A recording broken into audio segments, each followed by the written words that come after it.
Now, this is your comment.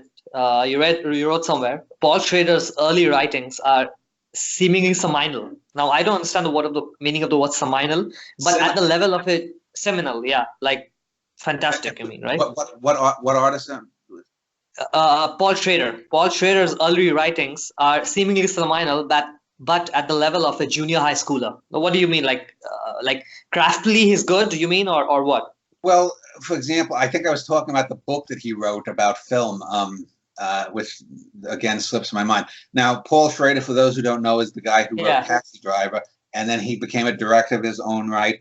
yeah. Mishima, the movie about Yukio Mishima, Mishima, how Uh, you pronounce it. there was cat people also. Yeah, he did the remake of Cat People, which is not nearly as good as the original.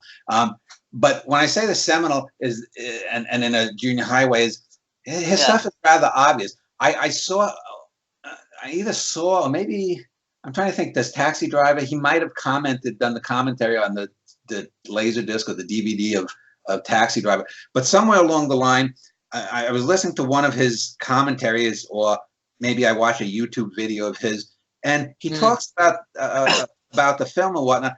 But Taxi Driver is a perfect example of something going beyond just the script.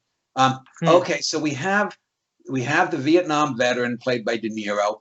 Something's wrong with him. He probably is suffering from what's now called post-traumatic stress syndrome. Yeah. We don't know where he comes from. Well, all we know is that he does have a mother and a father that he writes letters to and lies to about how great his life is going to.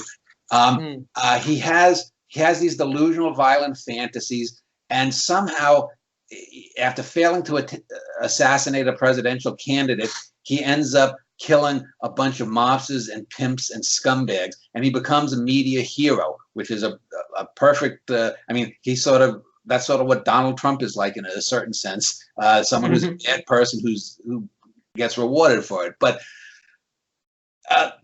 hearing Schrader talk about things like that, you would think that the thing was his whole idea, that it was somehow unique, that it was somehow some great insight.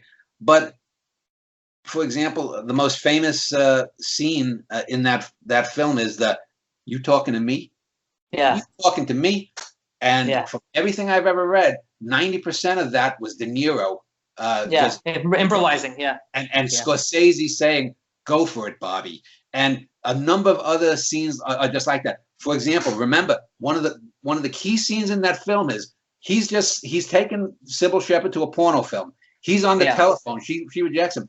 And what does the camera do? Yeah, I know. Goes away. Yeah. And we hear it in the sort of cracking of his voice. We know what he's saying to him. He's saying to him, "You're fucked up and whatnot." And we can hear the breaking of the man. And this is the thing that sets him off on his destructive pattern against a presidential candidate and to save the little girl played by Jodie Foster. Those are things that, even if they were in the script, it's the way it's done, and it's that's what you're meaning by technical. It's the fact that it moves away, and exactly. De Niro's great acting, that we only hear his voice cracking. We know he's getting crushed. He's emotionally being destroyed by this woman. Yeah. But so many other things also, right? I mean, even the editing, even the time it's cut. I forget her name, but Scorsese for the last 40 years has used a female. Thelma Schulmaker. Right. Yeah, and she's a brilliant editor. She's one of those people that goes overlooked, but her editing in at least his classic films of the last century. I'm not a big fan of the last 20 years of him. I think he's doing a lot of his stuff he did better. But anyway. Yeah, actually, one of my favorite Martin Scorsese films is one no one's heard of. It's called After Hours, 1985. That's a great comedy. Yeah. It's dark comedy, right? It's like I really like it, but most people haven't heard of it. Yeah, and it's overlooked. The woman Catherine, she was from Second City Television. Catherine, I forget her name. She's terrific in that. The fact that this is when human beings were called computers. He's a human computer there. Oh yeah.